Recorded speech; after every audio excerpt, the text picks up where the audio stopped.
इस वीडियो में हम 11वीं कक्षा की पुस्तक अंतरा भाग 1 में सूरदास जी द्वारा रचित पदों की व्याख्या करेंगे। इस पुस्तक में सूरदास जी के 2 पद दिए गए हैं। पहले पद में सूरदास जी ने कृष्ण की बाल लीला का वर्णन किया है, जो खेल में हार जाने पर अपनी हार को स्वीकार नहीं करते और रूठ जाते हैं। यहाँ पर सूरदास जी ने बाल मनोविज्ञान का बहुत ही सूक्ष्म और सुंदर चित्रण किया है। इस पद्य में सूरदास जी कृष्ण के मित्र, सखा, ग्वाला श्री दामा के माध्यम से कहते हैं, खेलन में को काको गुस्सैया, कि हे कृष्ण, खेल में किस बात का गुस्सा है, किस बात की नाराजगी है।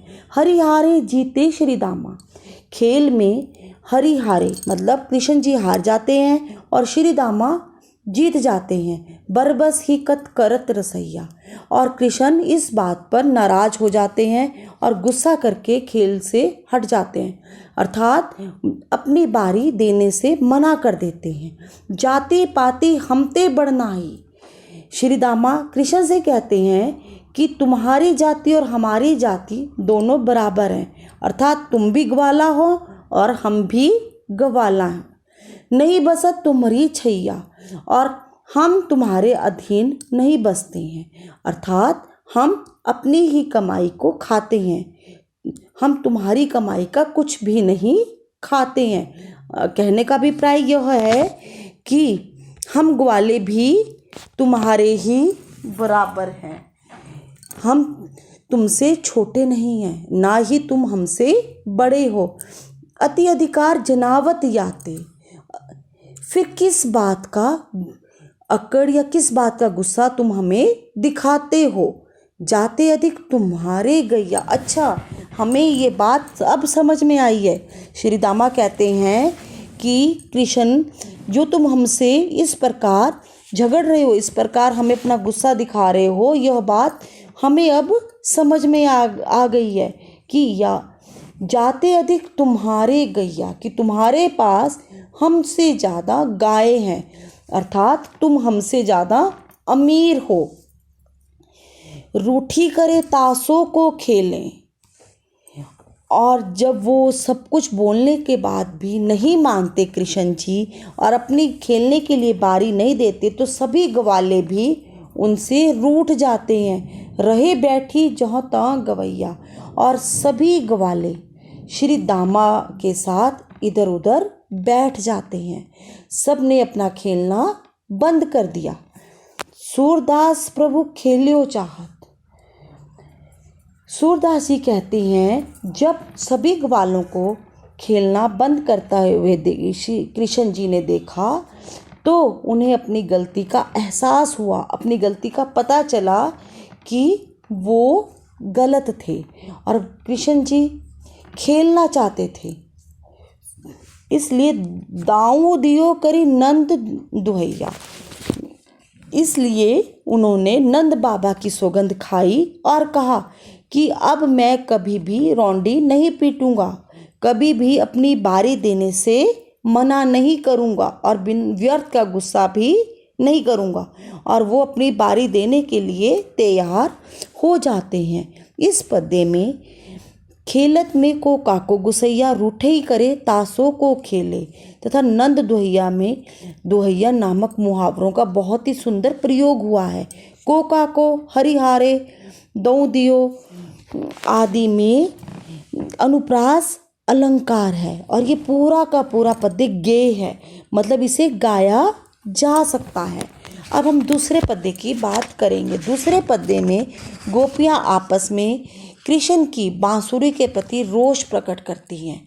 वो कहती हैं कि कृष्ण की बांसुरी उनकी इतनी नज़दीक है और वो जो करवाना चाहती है कृष्ण वैसे ही करते हैं। इस पद्य में गोपियों का कृष्ण के प्रति, कृष्ण की मुरली के प्रति ईर्ष्या भाव प्रकट हुआ है।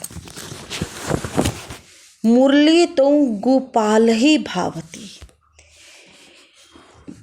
सूरदास जी गोपियों के माध्यम से कहते हैं कि गोपियाँ आपस में मुरली अर्थात बांसुरी की निंदा करती हुई कहती है कि मुरली तो गोपाल ही भावती, कि मुरली इतना कुछ होने पर भी कृष्ण की प्रिय बनी हुई है।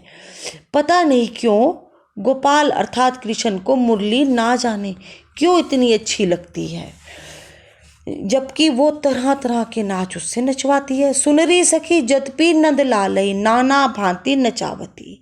एक गोपी दूसरी सखी से कहती है कि यह मुरली, यह बांसुरी कृष्ण को तरह तरह के नाच नचवाती है, फिर भी वह उसे सबसे ज़्यादा अच्छी लगती है, सबसे ज़्यादा प्रिय है।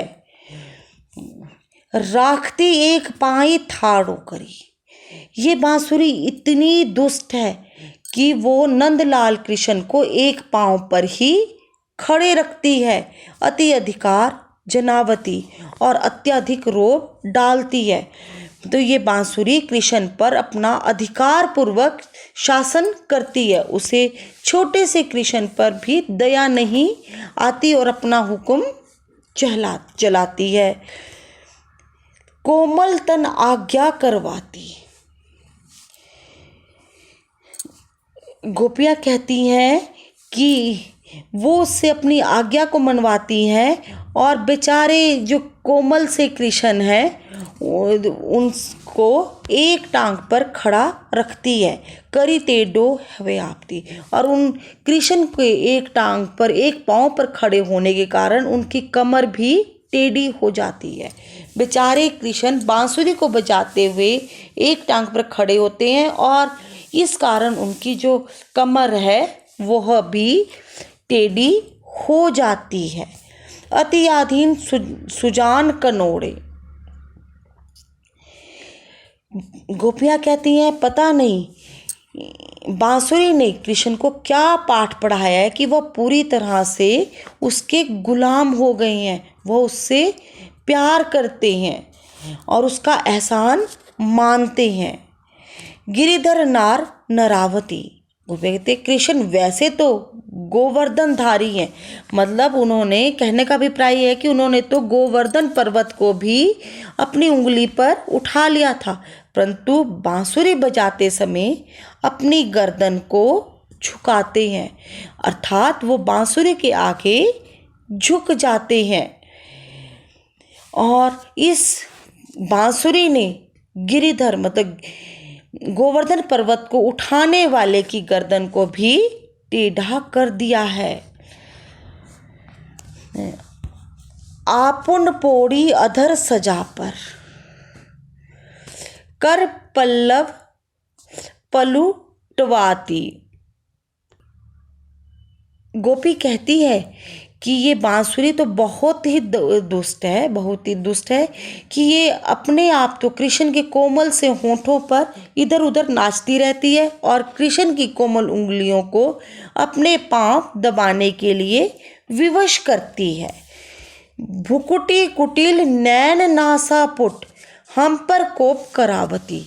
बांसुरी बजाते समय कृष्ण की भुकुटी कुटिल भौहें टेढ़ी हो जाती हैं, नैन नासापुट और उसकी आंखों से और फड़कते नथुनों से क्रोध झलकता है। हम पर कोप करावती, आंखें तिरछी हो जाती हैं, ऐसा लगता है कि ये बांसुरी हम गोपियों पर कृष्ण से अपना क्रोध करवाती है। अर्थात कृष्ण को नाराज तो बांसुरी से होना चाहिए, परंतु वो क्रोध हम गोपियों से हो जाते हैं। सूर प्रसन्न जानी एको छिन धरते शीस डुलावती। पता नहीं ये सोतन बांसुरी ने कृष्ण पर क्या जादू कर रखा है कि सोतन के प्रसन्न होने पर ही कृष्ण सिर हिलाकर प्रसन्नता व्यक्त करते हैं, अर्थात बांसुरी बजाते हुए ही कृष्ण प्रसन्नता से, खुशी से अपने सिर को हिलाते हैं। पूरा का पूरा पद्य गेय है, मतलब इस पद्य को गाया जा सकता है। अधर सजा कर पल्लव में रूपक अलंकार बहुत ही सुंदर दिख रहा है। आशा है कि आपको मेरी ये वीडियो पसंद आई होगी। धन्यवाद।